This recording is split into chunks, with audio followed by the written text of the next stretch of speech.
رومان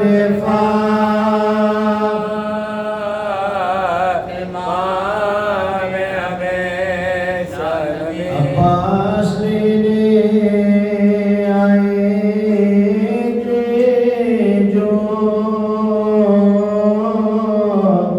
میدان کی رضا زینب سپنے بازوں کو زینب سپنے بازوں کو دیتی رہی ذکر غم حسین اے مومنوں یسرب میں جب نوگری ہے زہرا کے لیے داغ غم بی دری ہے لب خشک ہے منہ درد ہے آنکھوں میں تری ہے پیغمبر کون ہے چراغ ساری ہے پیغمبر کون ہے چراغ ساری ہے ہوتے ہیں جدا خیر بشر خیر النساء سے محبوب خدا چھوٹے شیر خدا سے محبوب خدا چھوٹے شیر خدا سے ایک کافرہ نے گوشت پہ تھا زہر کھلایا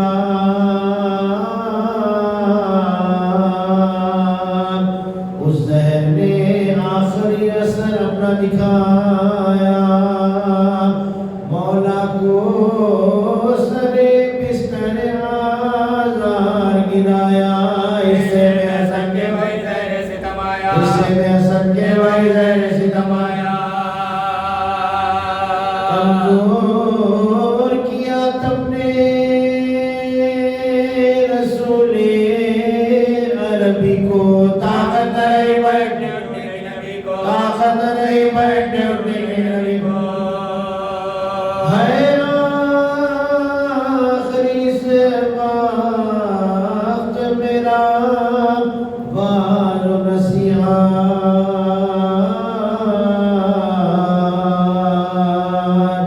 اب ممبر و محراب سے ہوتا ہوں میں رخصت آنا تھا من اللہ ان اللہ رحلت اب ہوگی ملاقات میری روز قیامت اب ہوگی ملاقات میری روز قیامت تم اپنے میرے نالوں فریاد کرو گے اس سال مجھے حج میں بہت یاد کرو گے اس سال مجھے حج میں بہت یاد کرو گے دو چیزیں میں چھوڑے ہوئے جاتا ہوں مگر وہ ایک تو میری یاد ہے اور ایک ہے قرآن قرآن کی حافظ میری غیرت نگہباں یہ دونوں بزرگی میں فضیلت میں ایک ساتھ یہ دونوں بزرگی میں فضیلت میں ایک ساتھ قرآن تو تم سب کی تلاوت کے لیے ہے اور آج پیغمبر کی ہدایت کے لیے اور آج پیغمبر کی ہدایت کے لیے ہے گربات میرے پہنچے گا زہرا کو کچھ آزار مرخص سے میری پشت نہیں لگنے کی زنہار یہ چار بزرگ آل پیامبر ہے خبردار زہرا حسین حسن زہرا حسین حسن حیدر کرنا واجب میرے اصحاب پر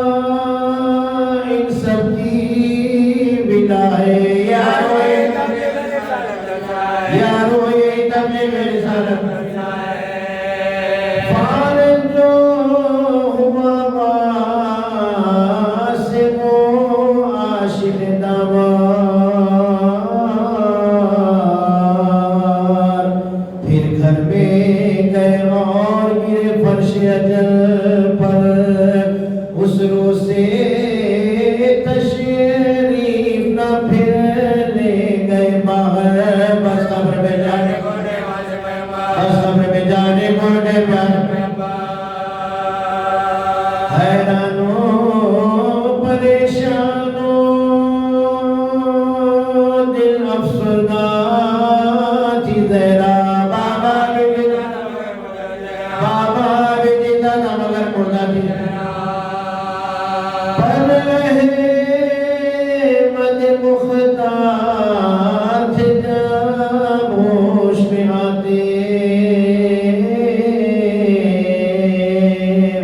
زہرا کو بس ادیاس کلیجے سے لگاتے گئے پیار سے یہ دونوں نوازوں کو سناتے میں اچھا ہوں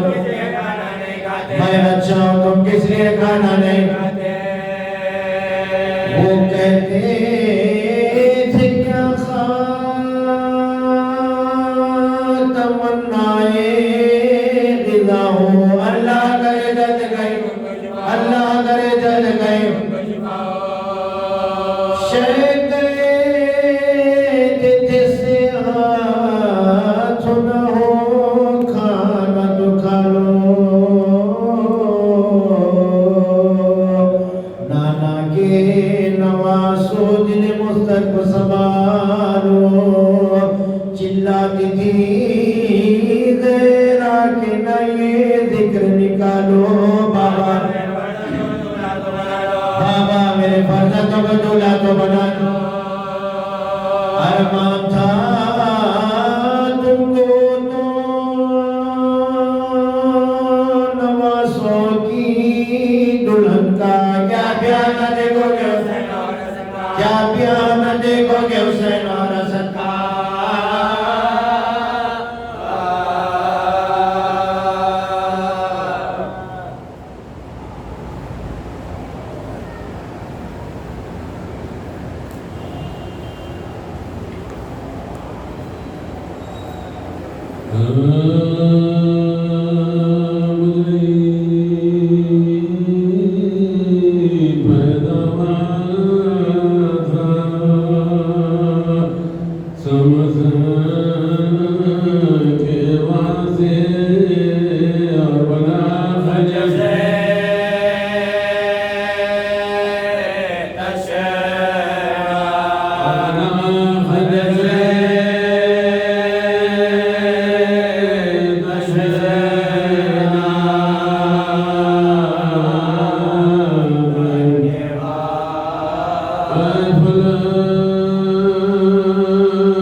Bye.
تو دیتا ہے بے گرا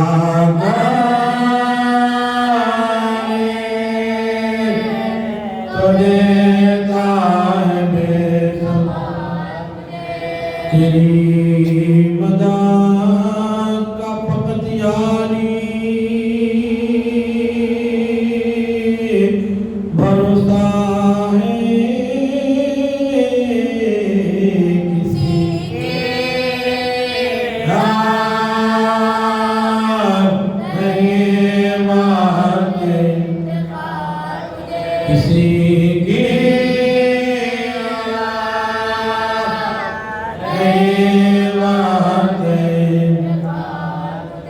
حسین کہتے تھے پروردگار رہیو گواہ کے بدلے ماں کے بادشاہ کے قتل کرتے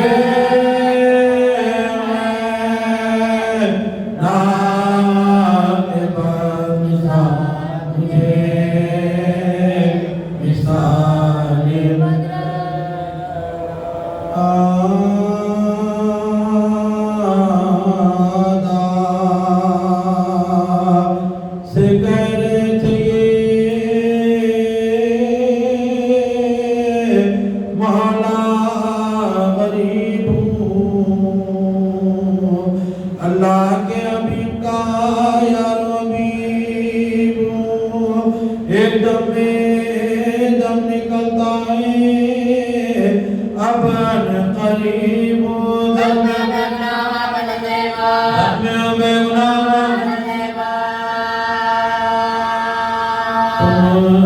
جس کے کلمہ میں اس کا نوازا ہوں پانی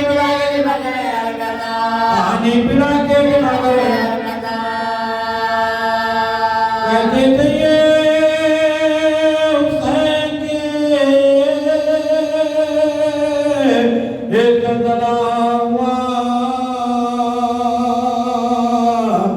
ساتوں تبدنی کے لے آسمان ناگائی فاطمہ زہرا کی یہ صدا وقت نماز پہلی میں جو کیا تھا وعدہ وفا کرو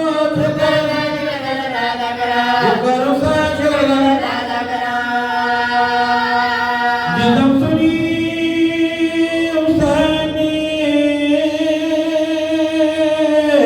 زہرا کی صدا خوف خدا سے کام گئے سجدہ بپا بشکا کے برشتی سے گرے وہاں مصیبتہ عالم سے نگلنی صدے میں سڑتا جاتا اس کا ساتھ پار روتے تھے زمین دور سے دیکھا ماجرا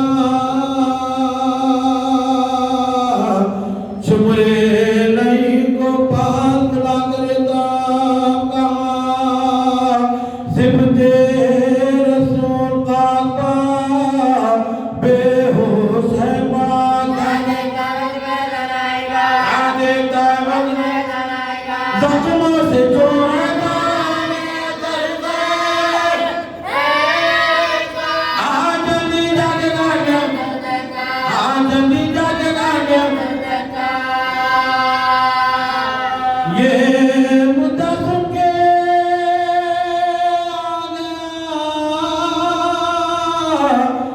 معارک میں وہ نہیں خنجر پکڑ کے آیا قریب امام دین چھاتی پادان رکھے چڑھائی جو آسی انور جننے والا دیکھا تو کوئی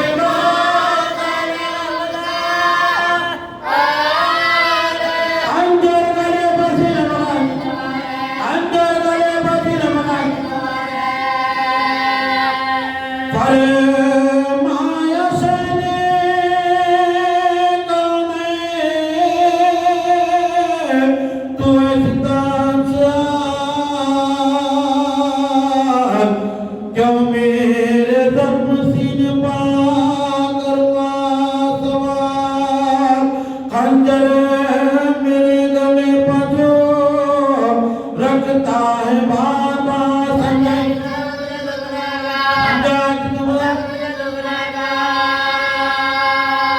دیدار جروئے رسالت پناہ کو آگے باگنے اس پر بھی کچھ نہ دل میں لئی کے اثر ہوا جیسے گانے جیسے گانے اس وقت آئی فاطمہ زہرا کی یہ صدائیں عشق میرا یہ ظلم مصطفیٰ کے نوازے انجنا پھینک گئے انجنا پھینک گئے میں نے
بڑے دکھانے مانا سنگا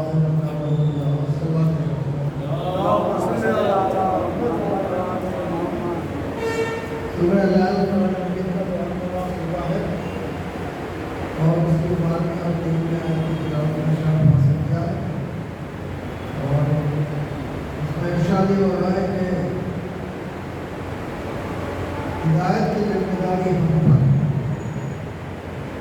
اللہ ہدایت کی ذمہ داری لے رہا ہے.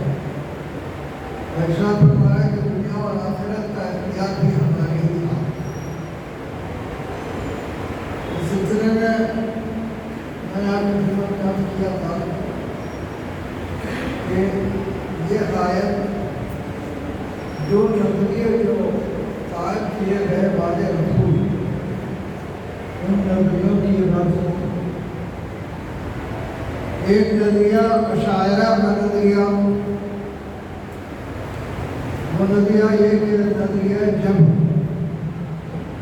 جو کچھ ہوتا ہے وہ اللہ کی طرف سے ہوتا ہے۔ اس نظریے کو اس لیے رائج کیا جا رہا تھا بنی امیہ کے دور میں کہ وہ جو ظلم کرتے تھے اسے اللہ کی طرف منسوب کر دیا جائے، اور اسی لیے مذہبی اعتبار سے حکومت کر رہی تھی کہ یہ ہمارا مذہب ہے۔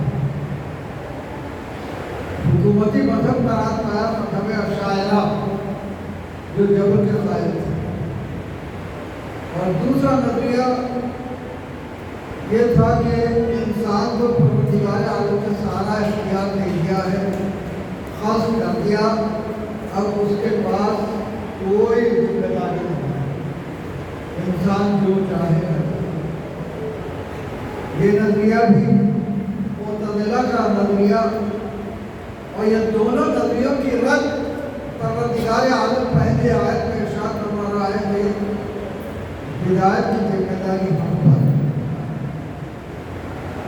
اگر نظریہ جبر مان لیا جائے تو اللہ کو ظالم ماننا پڑے، اور اگر نظریہ اختیار مان لیا جائے تو ایسی صورت میں پھر کوئی ذمہ داری انسان پر باقی ہی نہیں رہتی، اور دونوں غلط ہیں۔ اسی لیے ہمارے اہل بیت علیہ السلام نے ان دونوں کے درمیان ایک راستہ نکالا۔ کسی نے پوچھا مولا کائنات سے کہ مولا بتائیے کہ انسان کتنا مختار ہے اور کتنا مجبور ہے؟ تو آپ نے ارشاد فرمایا کہ تم اپنا ایک پیر اٹھاؤ۔ اس نے ایک پیر اٹھایا، اس کے بعد آپ نے ارشاد فرمایا دوسرا پیر بھی اٹھا لو۔ اس نے کہا مولا نہیں ہو سکتا۔ آپ نے ارشاد فرمایا بس اسی طرح انسان کچھ حد تک مختار ہے، اس کے بعد مجبور ہے۔ تو معلوم ہوا کہ دونوں نظریے جبر بھی اور نظریہ اختیار جو معتزلہ کا، اشاعرہ کا اور معتزلہ کا، دونوں نظریوں کی رد پروردگار عالم نے اس آیت میں رکھی۔ اس سورہ کے متعلق یہ ملتا ہے کہ جو شخص اس سورہ کو پابندی سے پڑھتا ہے، پروردگار عالم اس کی ہر مصیبت کو دور کر دیتا ہے اور اسے آرام کی زندگی بسر کرنے کا موقع دیتا ہے۔ معلوم ہوا کہ یہ سورہ در حقیقت انسان کی سہولت کے لیے۔ اس سلسلے میں میں نے آپ کی خدمت میں عرض کیا تھا کہ اللہ نے جب اختیار ہدایت کا اپنے دل میں رکھا تو ابتدا ہی میں پہلی ہی منزل میں جس انسان کو اس کائنات میں بھیجا اسے عادی بنا کے بھیجا، رہرو بنا کے نہیں بھیجا۔ جناب آدم نبی بن کے آئے، ایک عام انسان بن کے نہیں آئے۔ اور پھر میں نے آپ کی خدمت میں یہ بھی عرض کیا تھا کہ اللہ جناب آدم کو اس منزل فضیلت پر رکھا تھا کہ ملائکہ کے مقابلے میں جناب آدم کو امتحان میں کامیاب قرار دے کے بتایا کہ ہمارا نمائندہ علم کی اعلیٰ ترین منزل پر فائز ہے، کہ جس منزل پر ملائکہ بھی نہیں ہوتے۔ اس کے بعد میں نے آپ کی خدمت میں عرض کیا تھا کہ منصب نبوت کے ساتھ ساتھ پروردگار عالم کے جناب آدم کو وہ منزلت عطا فرمائی کہ ملائکہ کے ذریعے سے سجدہ کرتا ہے، تاکہ دنیا جان جائے کہ اللہ کی طرف سے جو ہادی بن کے آتا ہے وہ اس منزل فضیلت پر ہوتا ہے کہ ملائکہ بھی اسے سجدہ کرتا ہے۔ اس کے بعد میں نے آپ کو خدمت میں عرض کیا تھا کہ یہ انتظام سارا جناب آدم ہی کے لیے تھا، بعد میں آنے والے انبیاء کے لیے کیوں نہیں تھا؟ تو دیکھیے پروردگار عالم نے نمائندہ بنا کے جناب آدم کو بھیجا۔ اب سمجھ لو کہ اس کے بعد جو آنے والے انبیاء ہیں جو صاحب شریعت بھی ہیں، جبکہ آدم صاحب شریعت نہیں تھے۔ صاحب شریعت جناب نوح تھے، جناب ابراہیم تھے، جناب موسیٰ تھے، جناب عیسیٰ تھے، رسالت مآب تھے، جنہیں اولو العزم پیغمبر کہا جاتا ہے۔ تو جب یہ انبیاء ان سے زیادہ فضیلت والے تھے تو پروردگار عالم نے صرف جناب آدم کو سجدہ کیوں کروایا؟ اسی لیے کہ ہر نبی کو سجدہ کرانا ضروری اس لیے نہیں تھا کہ پہلی ہی منزل میں پروردگار عالم نے بتایا کہ ہمارا مقرر کردہ جو ہادی ہوتا ہے وہ اس منزل پر ہوتا ہے۔ اب ضرورت نہیں ہے کہ ہر منزل پر بتایا جائے۔ اسی طرح میں نے آپ کی خدمت میں عرض کیا تھا کہ امامت کی جب ابتدا ہوئی ہے جناب ابراہیم کے ذریعے سے، تو جناب ابراہیم کو صرف انسانوں کا امام بنایا گیا، اور جب جناب ابراہیم نے کہا وہ من ذریتی اور میری ذریت میں، تو پروردگار عالم نے ایک صفت امام یہ بتائی کہ لا ینال عہد الظالمین، یہ عہدہ ظالمین کو نہیں پہنچے گا۔ اور اس کے بعد امام مطلق کو جب بھیجا کائنات میں تو اپنے گھر سے بھیج کے بتایا کہ دیکھو جو اب آ رہا ہے وہ میرے گھر سے آ رہا ہے، تو میرا مقرر کردہ ہے۔ اسی لیے پروردگار عالم نے مولا کائنات کو اپنے گھر سے بھیجا۔ اس سلسلے میں رسالت مآب کی ایک دعا بھی ملتی ہے۔ رسالت مآب نے ارشاد فرمایا قل رب ادخلنی مدخل صدق واخرجنی مخرج صدق واجعلنی من لدنک سلطانا نصیرا۔ پروردگار عالم نے رسالت مآب کو کہا کہ یہ کہیے، قل ہے کہیے، کیا کہیے؟ میرا داخلہ صدق کے ساتھ ہو، میرا خروج صدق کے ساتھ ہو، اور اپنے پاس سے ایک مددگار مجھے بھیج۔ جب پروردگار عالم اپنے پاس سے کہاں سے بھیجے گا؟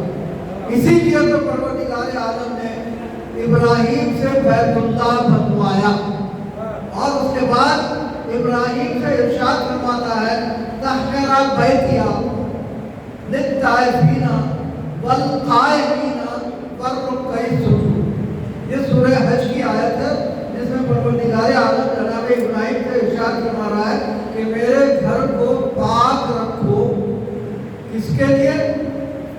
طواف کرنے والوں کے لیے، قیام کرنے والوں کے لیے، قیام کرنے والوں کے لیے، رکوع اور سجود کرنے والوں۔ اب تاریخ انسانیت دیکھ کے مجھے یہ بتائیے کہ کعبے میں قیام کس نے کیا؟ کعبے، دیکھیے جو بھی جاتا ہے وہ کعبے کے باہر رہتا ہے، باہر سے عبادت کرتا ہے، کعبے کے اندر قیام کس نے کیا؟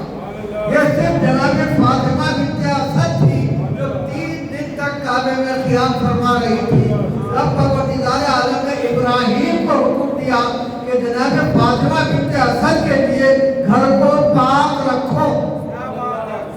جب شیخ الانبیاء کو پروردگار عالم ارشاد فرما رہا ہے گھر کو پاک رکھو قائمین کے لیے، تو اب ماننا پڑے گا کہ قائمین اس منزل فضیلت پر ہے کہ پروردگار عالم نے جناب ابراہیم کو گھر پاک رکھنے کا حکم دے رہا ہے۔ صلوات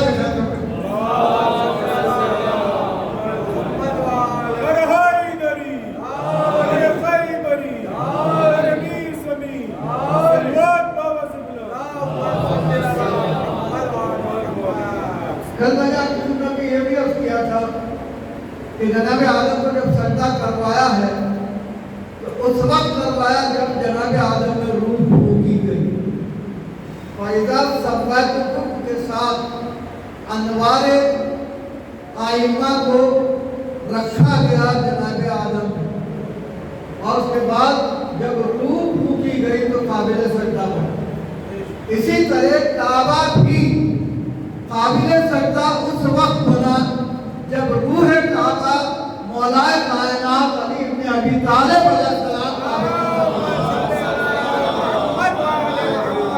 حالانکہ کعبہ ابراہیم علیہ السلام کے زمانے میں بنا تھا، لیکن رسالت پاک کے دور تک قبلہ اس لیے قرار نہیں پایا تھا کہ روح کعبہ اس میں نہیں آئی. اور روح کعبہ کون؟ جو پہلا امام ہے، پہلا امام ہے. اور حقیقت یہ ہے کہ کل میں نے آپ کی خدمت میں ایک بات عرض کی تھی کہ مولا کائنات نے کعبے سے باہر آنے کے بعد قرآن سنایا. تو قرآن کیسے سنایا جبکہ قرآن نازل نہیں ہوا تھا؟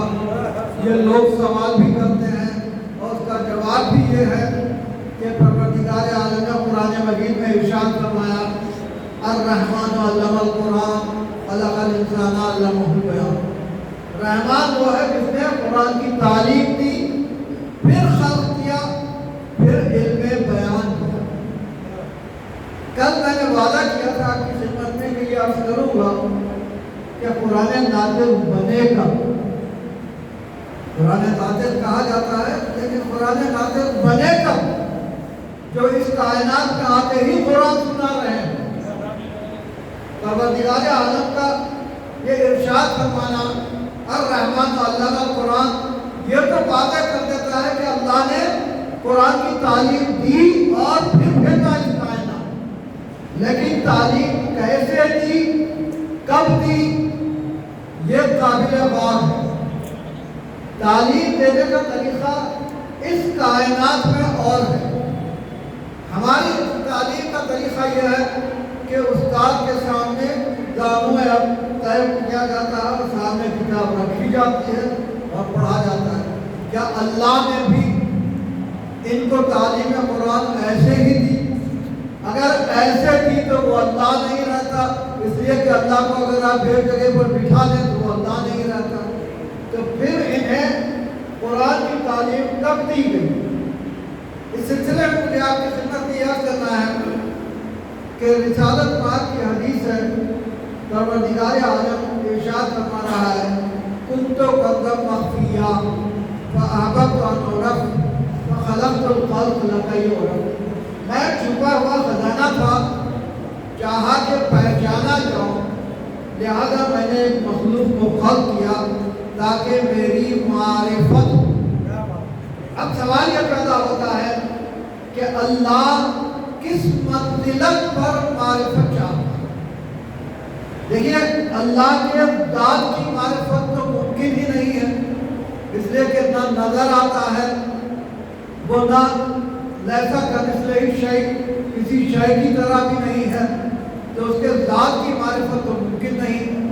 تو اب معرفت صرف صفات کی ہو سکتی. تو اب پروردگار عالم جس منزل پر اپنی معرفت چاہتا ہے اس منزل پر اس مخلوق کو صفات عطا کرے.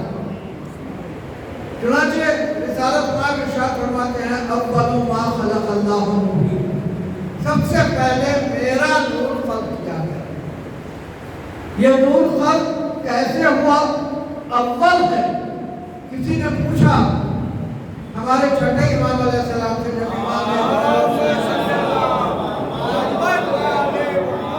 جب امام نے یہ حدیث سنائی تو اس نے پوچھا کہ وہ اول جو بنایا گیا وہ کس سے بنایا گیا؟ تو چھٹے امام ارشاد فرماتے ہیں اول بھی کہہ رہا ہے اور پھر کس سے پوچھ رہا ہے. اگر کسی چیز سے بنایا جائے تو وہ اول ہو جائے گی، لہذا کسی شے سے نہیں بنائی. پھر کہا اللہ نے اپنے نور سے اس کو صادر کیا. اب یہ صادر کرنا کیا ہے؟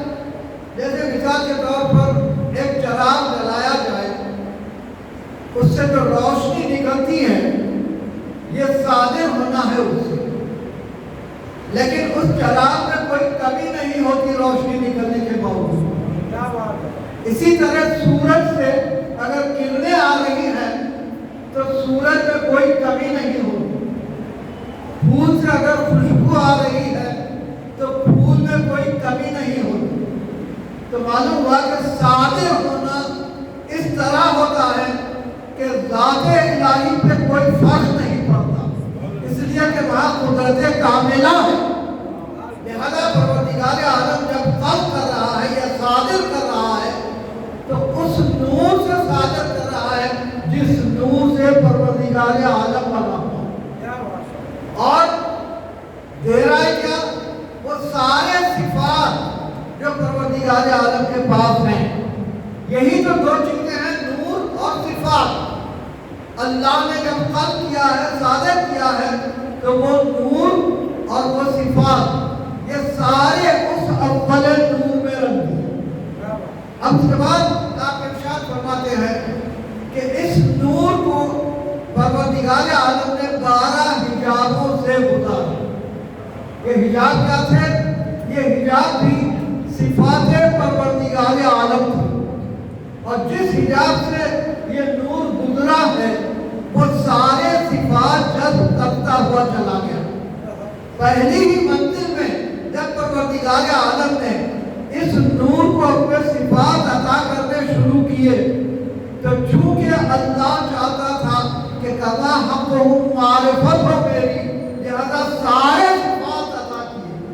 اور چونکہ یہ اول مخلوق مصنوع تھی، اللہ کی، اس میں کوئی نقص نہیں تھا، جبکہ صلاحیت کمال پر تھی. جتنا اللہ دیتا گیا یہ قبول کرتے چلے گئے. ایک منزل وہ آئی کہ اب اللہ نے دیکھا کہ سارے صفات جو میرے میں ہیں وہ اس نور میں آ چکے ہیں. اب کوئی فرق نظر نہیں آ رہا ہے. ایک مرتبہ پروردگار عالم نے نظر ہیبت ڈالی اور اس کے 2 حصے کر دیے، اور 2 حصے کر کے ایک سے کہا کن محمد اور ایک سے کہا کن علی. سبا نشد ہونا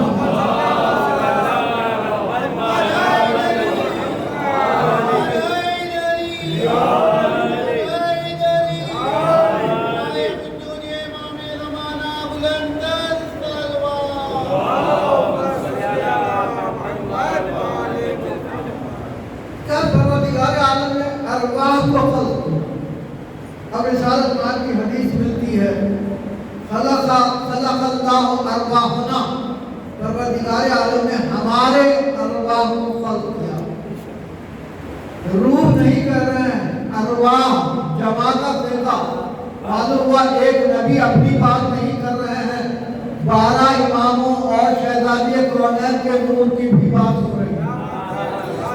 خلق اللہ ارواحنا اسکنھا فی النور، اور ان ارواح کو اس نور میں رکھا پروردگار عالم. اور اس کے بعد ارشاد فرماتے ہیں کہ جیسے ہی پروردگار عالم نے ان ارواح کو نور میں رکھا، فانطقنا، ہم نطق کرنے لگے، بولنے لگے، فسبحنا، اور ہم تسبیح کرنے لگے، وحللنا، اور ہم تحلیل کرنے لگے.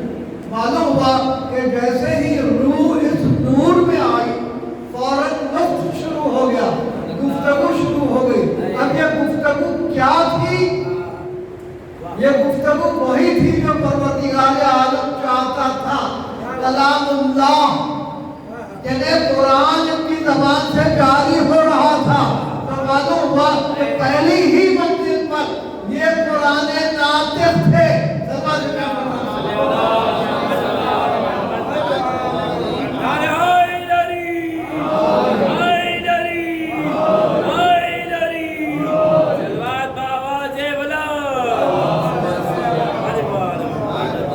یہی تو سبب ہے کہ اس کائنات کا آتے ہی مولا کائنات نے قرآن سنایا.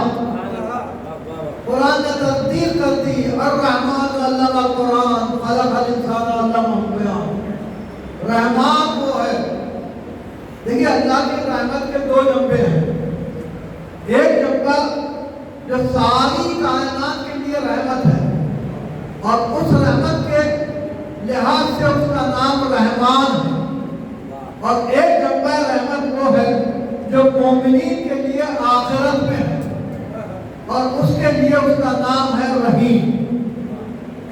اس آیت میں پروردگار عالم ارشاد فرما رہا ہے الرحمن علم القرآن، رحمان نے قرآن کی تعلیم دی۔ تو معلوم ہوا کہ یہ قرآن کی تعلیم جو پروردگار عالم نے ان ہستیوں کو دی ہے، یہ کائنات کے لیے رحمت کے سبب سے دی۔ رحمت کائنات میں ان کے اس قرآن کے درس سے ہے۔ اب عجیب منزل ہے۔ اور اس کے بعد ارشاد فرماتے ہیں کہ پروردگار عالم نے ملائکہ کو خلق کیا، اور جیسے ہی ملائکہ کو خلق کیا انہوں نے یہ انوار دیکھے، اور جیسے ہی انوار دیکھے ابھی کچھ سمجھ نہیں پائے تھے کہ ارشاد فرماتے ہیں کہ فسبحنا، ہم نے تسبیح شروع کر دی۔ سبح الملائکہ، اور ملائکہ ہماری تسبیح کو سن کے تسبیح کرنے لگے۔ معلوم ہوا کہ ملائکہ کو بھی معرفت رب اگر کروائی ہے تو ان ہستیوں نے کروائی ہے عالم نور۔ سوال کے ساتھ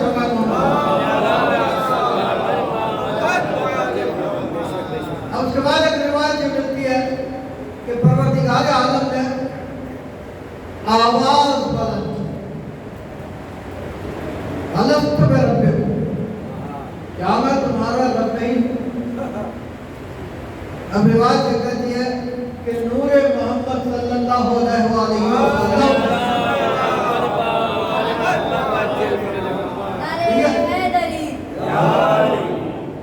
اللہ پوچھا ہے کیا میں تمہارا رب نہیں ہوں؟ یہ پہلا سوال ہے اللہ کی طرف سے۔ اب جواب کیا ہے؟ انت اللہ لا الہ الا انت۔ رسالت پاک کی طرف سے جواب ہے کہ تو اللہ ہے، تیرے سوائے کوئی اللہ نہیں۔ یہ کائنات ہے ہی نہیں تو لا الہ کہنے کی کیا ضرورت ہے؟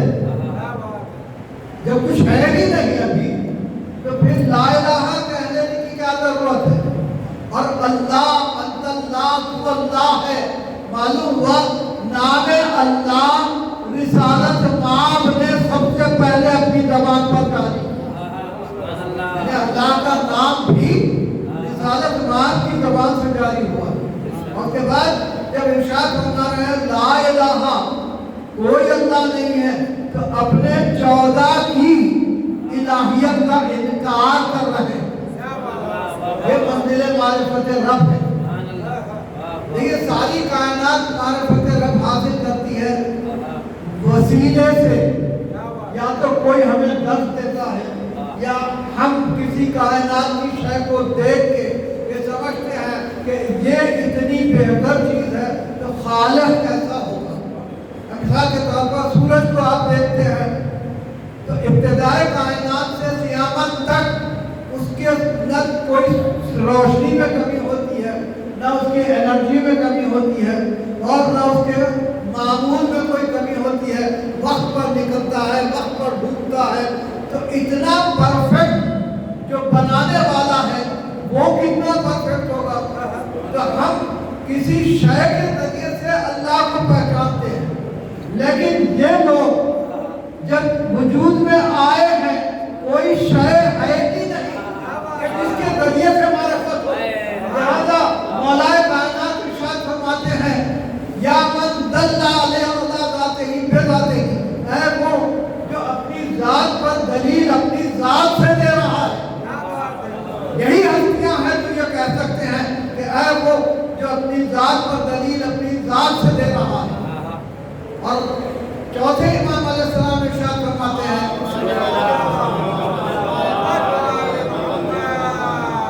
بکا عرفت کا، اے میرے مالک میں نے تجھے تجھی سے پہچانا ہے، تجھی سے پہچانا ہے۔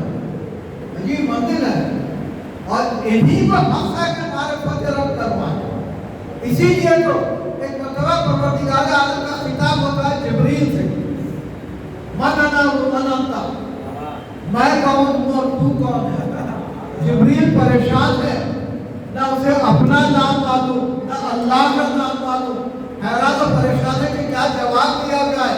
مولا کائنات ارشاد فرماتے ہیں قل، کہے کیا کہے، انت رب الجلیل وانا عبد الذلیل، اسم جبریل، تو رب جلیل ہے اور میں عبد دلیل ہوں اور میرا نام جبریل ہے۔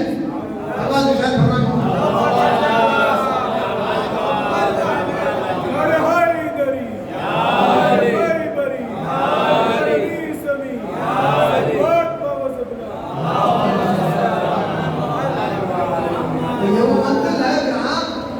ملائکہ کو بھی معرفت رب کروائی جا رہی ہے ان ہستیوں کے ذریعے، اور یہی ہستیاں ہمارے امام بن کے اس کائنات میں آ رہے ہیں۔ اور اندازہ کیجئے کہ کس منزل پر ہمارے آئمہ ہیں، کس منزل پر ہمارے آئمہ ہیں۔ کل میں نے ایک اور وعدہ کیا تھا کہ وحی کی قسمیں آپ کی خدمت میں عرض کروں، تو وحی کی 4 قسمیں ہیں۔ ایک وحی کی جو قسم ہے وہ پروردگار عالم فطرت میں وحی رکھ دیتا، اور یہ جو فطرت میں وحی رکھی ہے پروردگار عالم نے، ارشاد فرماتا ہے اوحا ربک الی النحل، پروردگار عالم نے تمہارے شہد کی مکھی کی طرف وحی کی ہے۔ دیکھیے قرآن مجید ہے یہ، وہی پروردگار عالم شہد کی مکھی کی طرف کر رہا ہے۔ تو کس طرح کر رہا ہے؟ ان کی فطرت میں ہدایت رکھ دی، یہ پہلا زینہ ہے جہاں وہی فطرت میں ہدایت رکھ دے۔ اور اس کے بعد دوسری منزل کہ جہاں پروردگار عالم آواز پیدا کرتا ہے، نہیں بلکہ اس سے پہلے ایک بات اور ہے، جناب مریم کو پروردگار عالم نے وحی کی، یہ الہام تھا کہ یہاں سے نکلو۔ اور اسی طرح جناب موسیٰ کی والدہ کی طرف وحی کی ہے، اوحینا الی ام موسیٰ، ہم نے موسیٰ کی ماں کی طرف وحی کی۔ موسیٰ کی ماں کی طرف جبریل نہیں آئے تھے کہنے کے لیے، بلکہ پروردگار عالم نے ان کو الہام کیا۔ تو وحی کی ایک قسم الہام ہے، جہاں پروردگار عالم کی طرف سے الہام ہوتا ہے نفس پر، اور وہ وحی کا ایک طریقہ ہے۔ ایک وحی یہ ہے کہ پروردگار عالم جبریل کو بھیجتا ہے، یہ انبیاء کا وحی کا طریقہ ہے۔ انبیاء پر جو وحی آتی ہے وہ بھی 3 طریقے سے آتی ہے۔ ایک بلا واسطہ، یعنی درمیان میں جبریل کا بھی واسطہ نہیں ہوتا۔ یہ وحی کب ہوئی؟ جب رسالت مار معراج پر گئے ہیں اور ایک منزل پر جبریل رک گئے سدرۃ المنتہا پر، اور اس کے بعد رسالت مار آگے بڑھے۔ اب کوئی واسطہ درمیان میں نہیں ہے، آواز آ رہی ہے اذنو منی اذنو منی، یہ راست بلا واسطہ وحی ہو رہی ہے رسالت مار پر۔ دوسرا طریقہ کیا ہے کہ جبریل کے ذریعے سے وحی کی جائے۔ تیسرا طریقہ یہ ہے کہ آواز پیدا کی جائے کسی شے میں، جیسے جناب موسیٰ علیہ السلام کے لیے کوہ طور پر پروردگار عالم نے شجر سے آواز پیدا کی۔ جو 3 طریقے نبوت کی وحی کے ہیں، جو معلوم ہوا کہ یہ طریقے ہیں وحی کے، تو میں آپ کی خدمت میں یہی عرض کر رہا تھا کہ دنیا کہتی ہے کہ علی کیسے قرآن پڑھ رہے تھے، تو یقیناً آپ کے بیٹے کا بھی ذکر کروں آج امام حسن علیہ السلام کا، کہ امام حسن علیہ السلام کے متعلق یہ ملتا ہے کہ ماں کے گود میں رہ کے مطالعہ کیا کرتے تھے لوح محفوظ۔ تو جب امام حسن علیہ السلام ماں کی گود سے لوح محفوظ کا مطالعہ کر سکتے ہیں تو کیا مولائے کائنات نہیں کر سکتے؟ لوگوں کے دلیل دینے کے لیے یہ ہے، ورنہ قرآن تو وہاں سے سیکھ کے آئے ہیں، نہیں بلکہ ان کی زبان سے جو جاری ہوا وہ قرآن پر، ان کی زبان سے جو جاری ہوا وہ قرآن پر۔ آج مجھے آپ کی خدمت میں امام حسن علیہ السلام کے کچھ فضائل پیش کرتے ہیں۔ امام حسن علیہ السلام جب پیدا ہوئے ہیں ایک مرتبہ رسالت مآب تشریف لاتے ہیں اور آ کے کہتے ہیں کہ یا علی اس بچے کا کچھ نام رکھا ہے؟ تو مولا کائنات ارشاد فرماتے ہیں ہم آپ پر کیسے سبقت کر سکتے ہیں؟ تو رسالت مآب نے ارشاد فرمایا جب تم مجھ پر سبقت نہیں کر سکتے تو میں اللہ پر کیسے سبقت کروں؟ ایک مرتبہ پروردگار عالم جبریل کو بھیجا اور ارشاد فرمایا کہ چونکہ علی کی حیثیت رسالت مآب کے لیے ایسی ہی ہے جیسے موسیٰ کے لیے ہارون کی تھی، اور ہارون کے بیٹوں کے نام شبر و شبیر تھے، لہذا ان کے نام اسی طرح حسن و حسین ہو۔ شبر و شبیر کا نام تو شبر و شبیر کا ترجمہ عربی میں حسن و حسین، وہ سیریانی زبان ہے، یہ عربی زبان۔ تو امام حسن علیہ السلام کا نام حسن رکھا گیا۔ نام بھی اتنا حسین ہے کہ اگر غلط بھی پڑھا جاتا ہے تو حسن پڑھا جاتا ہے، حسن سے ہٹ کے نہیں پڑھا جاتا۔ اتنا حسن اس نام میں ہے۔ اب اس کے بعد جب پروان چڑھنے لگے تو ایک مرتبہ جاتے تھے، نانا کا درس سن کے آتے تھے اور اپنی مادر گرامی کو سنایا کرتے تھے۔ ایک مرتبہ شہزادی جب آتے تھے رسالت مآب کے مولا کائنات، تو شہزادی ارشاد فرماتی تھی آج میرے بابا نے یہ کہا یہ کہا یہ کہا آپ تو گھر پر ہیں، آپ کو کیسے پتا؟ تو کہا میرا بیٹا حسن سب کچھ سناتا ہے، سب کچھ سناتا ہے۔ ایک مرتبہ امام حسن علیہ السلام کا یہ طریقہ دیکھنے کے لیے مولا کائنات ارشاد فرماتے ہیں کہ میں ایک دن آ کے چھپ کے دیکھوں گا کہ میرا بیٹا حسن کیسے سناتا ہے۔ ایک مرتبہ آ گئے اور آ کے چھپ گئے۔ امام حسن علیہ السلام آئے اور آ کے ماں نے کہا کہ بیٹا آج کیا کہا آپ کے نانا نے؟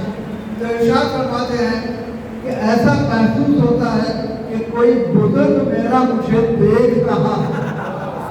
دیکھیے یہ علم غائب ہے، کہاں؟ بچپن میں۔ معلوم ہوا ہمارا امام وہ ہوتا ہے جس کے لیے عمر کی قید نہیں، ہر عمر میں وہ امام ہوتا ہے۔ تو فوراً مولا کائنات تشریف لاتے ہیں اور اس کے بعد ارشاد فرماتے ہیں یقیناً میرا بیٹا حسن کیوں نہ سنائے جبکہ یہ تمہاری گود سے لوح محفوظ کا مطالعہ کرتا ہے۔ یہ مندر ہے۔ اور اس کے بعد آپ کی خدمت میں عرض کروں، دو تین باتیں امام حسن علیہ السلام کے سلسلے میں۔ ایک یہ کہ دنیا اعتراض کرتی ہے کہ امام حسن علیہ السلام نے صلح کیوں کی، اور بعض لوگ کہتے ہیں کہ امام حسن علیہ السلام اور امام حسین علیہ السلام کے مزاج میں فرق تھا۔ امام حسن علیہ السلام صلح کر رہے تھے، امام حسین علیہ السلام جنگ کر رہے تھے۔ تو اس سلسلے میں اب یہ کرتا ہے کہ حالات کے لحاظ سے عمل ہوتا ہے، عمل کی بنیاد پر یہ طے نہیں کیا جا سکتا کہ دونوں کا مزاج الگ ہے۔ اس لیے کہ حالات امام حسن علیہ السلام کے دور میں صلح کے تھے، لہذا آپ سے صلح کی گئی، اور امام حسین علیہ السلام کے دور میں حالات ایسے تھے کہ آپ سے جنگ کی گئی۔ نہ امام حسن علیہ السلام نے اپنی طرف سے صلح کی، نہ امام حسین علیہ السلام نے اپنی طرف سے جنگ کی، بلکہ تو حالات ایسے تھے کہ صلح بھی کی گئی آپ سے اور جنگ بھی امام حسین علیہ السلام سے کی گئی۔ اور صلح اس لیے کی امام حسن علیہ السلام نے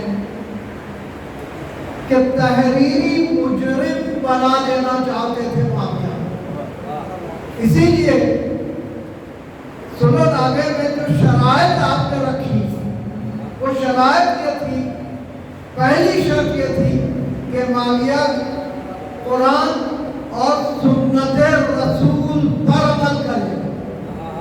دیکھیے رسالت مآب کے بعد 25 سال کا دور ایسا گزرا ہے جہاں سنت رسالت مآب پر عمل نہیں ہو رہا، اسی لیے امام حسن علیہ السلام نے پہلی شرط یہ رکھی کہ قرآن اور سنت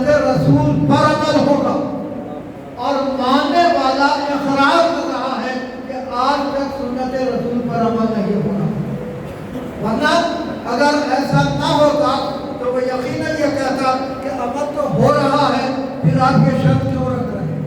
لیکن اعتراض نہیں کیا۔ اس بات کی دلیل ہے کہ امام حسن علیہ السلام نے اس سے فتویٰ لیا کہ جو عمل کیا جا رہا تھا وہ سنت رسول پر نہیں تھا۔ دوسری چیز آپ نے ارشاد فرمایا کہ میرے بابا پر جو سب کو شکر کیا جاتا ہے وہ بند کیا ہے۔ یہ بھی دلیل ہو گئی کہ حکومت کی طرف سے یہ سب کو شکر جاری تھا۔ یہ بھی تحریری طور پر آپ نے اقرار لے لیا۔ اور کے بعد ارشاد فرماتے ہیں کہ تیرے انتقال کے بعد پھر واپس ہماری طرف حکومت دی جائے، لیکن بعد میں ان شرائط پر عمل نہیں کیا، یہ اور بات ہے۔ لیکن تحریری طور پر امام حسن علیہ السلام نے یہ ساری چیزیں اس سے قبول کروا دی۔ اور کے بعد ارشاد فرماتے ہیں کہ ہمارے شیعوں کو نہ قتل کیا جائے نہ ستایا جائے۔ دیکھیے ساری چیزیں صلح نامے میں امام حسن علیہ السلام لکھ کے بتا رہے ہیں کہ میں تحریری طور پر اسے مجرم قرار دے رہا ہوں۔ اور کے بعد ایک بات اور آپ کی خدمت میں آتا ہے، ایک الزام تاریخ نے لگایا ہے امام حسن علیہ السلام پر کہ معاذ اللہ امام حسن علیہ السلام کو شادیاں کرنے کا بہت شوق تھا اور 100 شادیاں امام حسن علیہ السلام نے کی۔ یہ الزام لگایا جاتا ہے۔ اس کا جواب یہ ہے کہ تاریخ میں 9 سے زیادہ آپ کے ازواج کے نام نہیں۔ تاریخ تو ہر شے بیان کرتی ہے، تو پھر 100 کے نام کیوں نہیں ہے؟ ایک چیز۔ اور دوسری چیز یہ کہ شریعت کا معاملہ یہ ہے کہ اگر کسی کی 4 بیویاں ہیں، 4 سے زیادہ تو رکھ نہیں سکتے، جب 4 بیویاں ہیں اور ایک کا انتقال ہو جاتا ہے تو ایسی صورت میں 4 مہینے 10 دن جو عدے کی پیریڈ ہے، عدے کا پیریڈ ہے، اس پیریڈ میں پھر دوسرا نکاح نہیں کرتے۔ کیوں؟ اس لیے کہ طلاق رجعی ہوتا ہے، رجوع پھر کیا جا سکتا ہے، لہذا 4 مہینے 10 دن گزرنے کے بعد پھر دوسری شادی کی جا سکتی ہے۔ اس حساب سے اگر آپ 100 کو ضرب دیں 4 مہینے سے تو ایسی صورت میں 400 مہینے ہو گئے۔